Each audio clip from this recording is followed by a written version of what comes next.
A wife like you is holding Jason back from even greater success. Stupid wife. Just get out. Jason, can you get that for me? When Emily said that, Jason stood up, opened the drawer, and took out the divorce papers. Here, these are the divorce papers. Are you serious? Mom says it's better if we get a divorce. I've already signed my part. Jason thrust the divorce papers at me. It seems Jason doesn't have a mind of his own. Such a pathetic man. I suddenly lost all love for my husband. All right, I'll leave right away. My name is Michelle. I'm a 32-year-old office worker. I've been married to Jason for 2 years. We met at a mixer, were attracted to each other, started going out, and got married a year later. The marriage was going well at first, but then, recently, we found ourselves in an unexpected situation. It was that we would start living with Jason's mother, Emily. Emily lost her husband to illness 3 years ago and had been living with Jason since. As Jason had planned our newlywed life to be just the two of us, Emily was okay with that for the first 2 years. But then suddenly, after those 2 years, she came to say we had to live together. Apparently, Jason had been moving things forward based on this promise he made with Emily all along. I was shocked because Jason had never mentioned anything like that to me. Honestly, living with Emily after just 2 years of marriage was tough. I mean, I wasn't really on board with it. It seems Emily noticed my reluctance when we talked about living together. Oh, Michelle, do you dislike living with me? No, it's not that. No, it must be. Oh, it's so hard to be disliked by a bride like this. I don't dislike you. While denying it like that, I couldn't completely deny it. This was because Emily had been hostile towards me since we first met. Are you Jason's fiancé? You think you're suitable for Jason looking the way you do? Or perhaps you have something more to offer? Are you highly educated? Do you receive high income? Are you from a wealthy family? Jason is good looking and an elite businessman. If he's getting married, his wife has to be to a woman of equal standing. I was shocked to hear such a thing at our first meeting. Even if you were thinking it, you wouldn't ask something like that normally. I was asked such an unexpected question that I froze. Really, you have nothing? I can't approve of your marriage to Jason then. Mom, please stop putting pressure on her like that. I want to marry her. Please let me. And so Emily reluctantly agreed. But if Jason hadn't protected me, the marriage really might have been called off. While I found Emily difficult, I thought I wouldn't have to meet her much after getting married. I was caught off guard when the talk of living together came just 2 years into the marriage. And I thought Jason would protect me just like before, but he agreed to Emily's proposal. Well, it's a promise, so it can't be helped. Michelle, let's get Mom's room ready right away. Jason said this so matter-of-factly that I was shocked. Emily had a satisfied look and said, "I've already arranged for the movers, so I'm moving in tomorrow." The situation left no room for argument. In the end, I wasn't even given a chance to object, and just like that, Emily started to live with us. From there on, it was truly like living in hell. I was an office worker, but I worked from home. But Emily didn't understand at all that I was working from home. Michelle, why aren't you doing your chores? Hurry up and clean. Emily, as I've explained before, I'm working. What? Why are you making up such excuses? Just do the chores. You're such a bad wife. Emily forcefully demanded that I do the housework. Because of Emily, my schedule became extremely hectic. To avoid Emily's complaints, I would wake up early, finish cleaning and laundry before making breakfast, see Jason off, and then start my work. Since the cleaning was already done, Emily couldn't say anything, but she found other annoying things to do to me. That included interrupting my web meetings. Hey, it's noisy. What are you doing? Emily barged into my room, yelling, "Emily, I'm in the middle of a meeting with people from work. Don't just come in here." What meeting? You're just a housewife. Like I explained, I briefly excused myself from the online meeting and pushed Emily out of the room. "Emily, I've explained many times that I'm working as an office worker." If you're an office worker, you should go to the office. Don't make up excuses. You're just playing with friends. That's not true. You can even check with my company if you want. Humph, no need for that. Can you please not disturb my work? Don't boss me around. You're just the bride. Emily snapped back. She had barged into my online meetings more than 3 times. Back at the monitor, I deeply apologized for disrupting the flow of the meeting. That night, I couldn't bear it anymore and talked to Jason. "Hey, Emily doesn't understand my work. Can you talk to her more?" When I brought it up, Jason made a face. But I've already explained once. I'm sure she gets it. "No, she doesn't understand at all. That's why I wake up early, forcefully finish the cleaning and laundry, and then start working. She dumps all the housework on me and I don't get enough sleep. It's tough." Well, what can I say? Jason was not cooperative at all. The thing is, Jason just does whatever Emily tells him to do. From the very beginning when we first discussed living together, I honestly wish Jason would have been more on my side. And I wish he would properly explain my job to Emily until she understands. There was actually something else that bothered me. It's about what Emily says regarding Jason's job. As Jason is an elite businessman, you don't need to work at all. You already live comfortably. Do you really need more money? Jason earns enough to afford this nice apartment. We were living in a high-rise apartment, and Emily seems to think Jason is the one paying the rent. But I'm the one who pays for this apartment. We started living here because Jason once said he wanted to try living in a high-rise. I've told Jason to tell Emily that I'm the one paying the rent and the living expenses, but it seems he hasn't done so properly. Emily, I'm the one paying for this house's rent and living expenses." I told Emily directly, but she completely belittles me and doesn't believe me at all. What are you talking about? There's no way a housewife like yourself, who just plays around, could pay all that. You lie all the time and can't even do the housework properly. You're really hopeless. Maybe it's about time Jason dumps you. Emily grinned.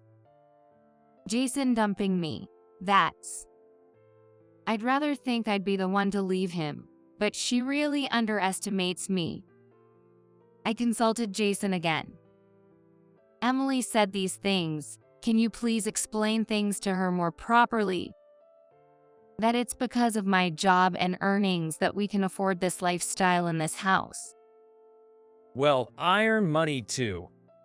Sure, but we couldn't even afford this apartment's rent without my income, right? Jason's net salary is $2,000 while our rent is $2,500. So, his salary alone wouldn't even cover the rent.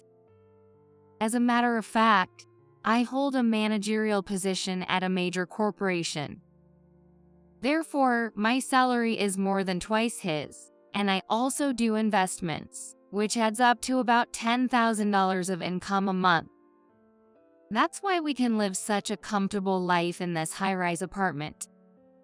However, with Emily treating me terribly and Jason always bending to her will, putting up appearances for Emily first, I started to question if I could be happy continuing this marriage. Emily keeps making cold remarks towards me. One evening, when Jason came home, I told them both at dinner that I have to go to the office tomorrow.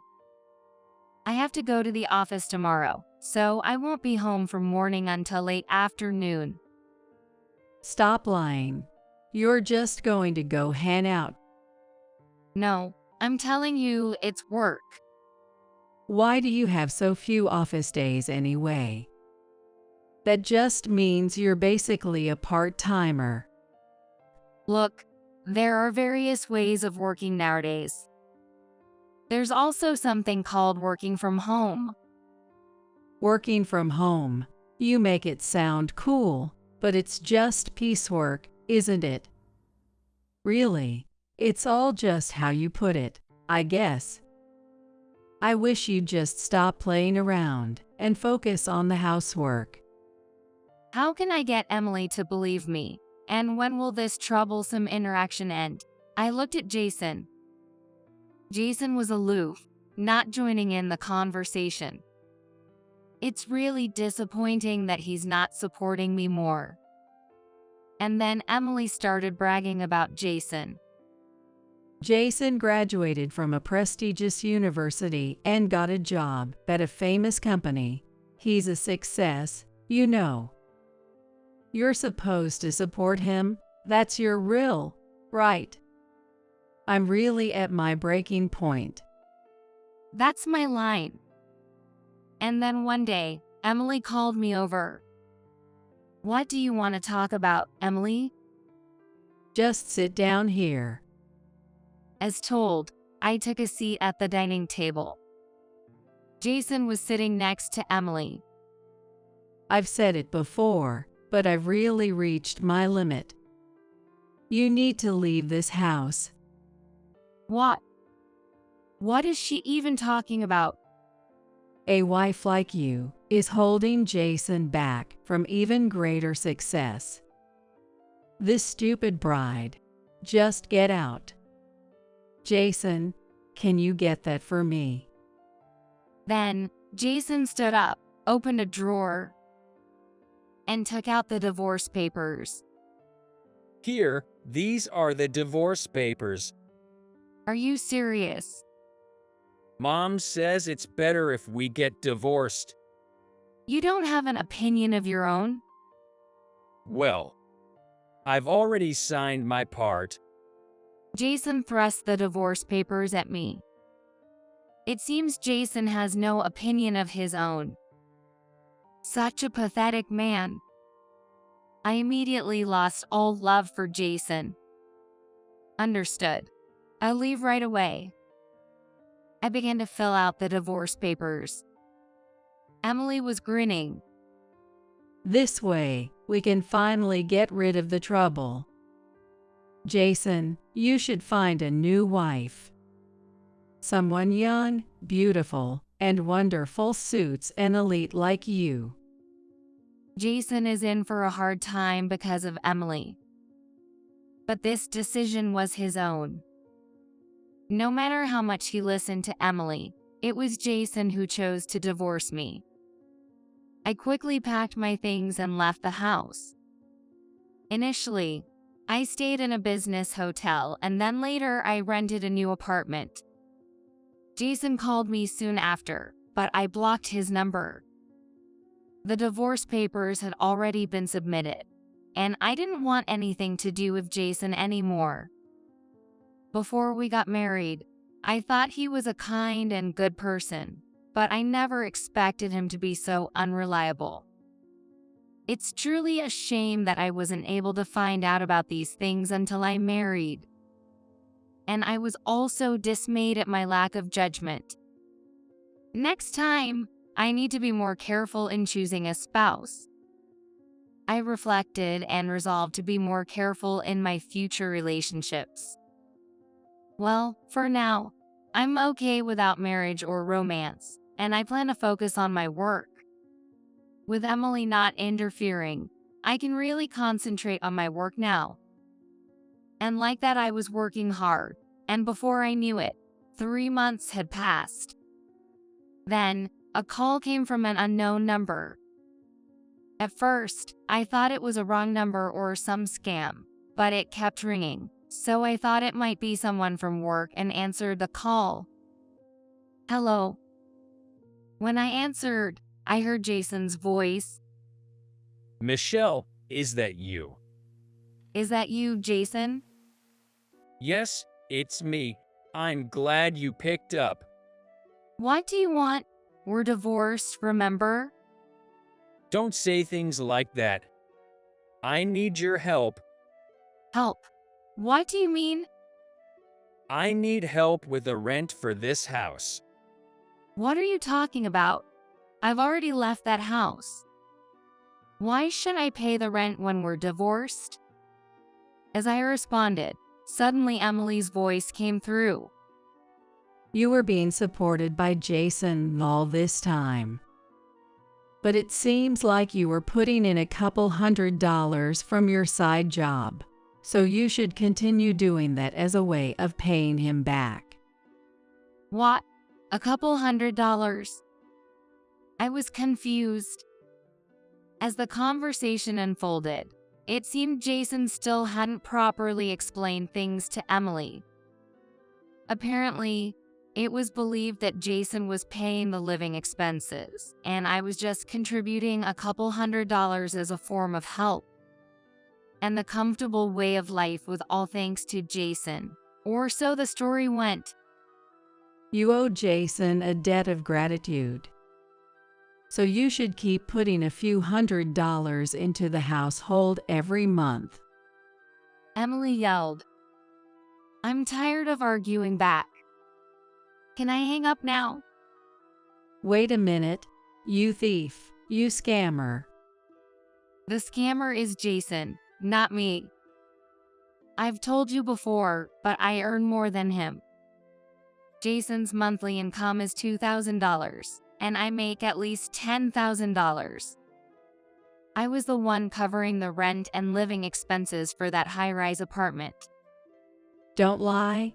Jason, say something. Yay, don't lie. How long are you going to keep this up?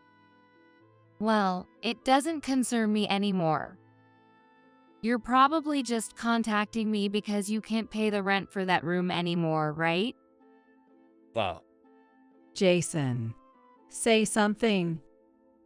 Say how you've been supporting a family up till now.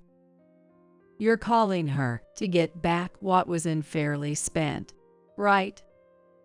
I'm tired of this conversation. Can I hang up now? Wait, please.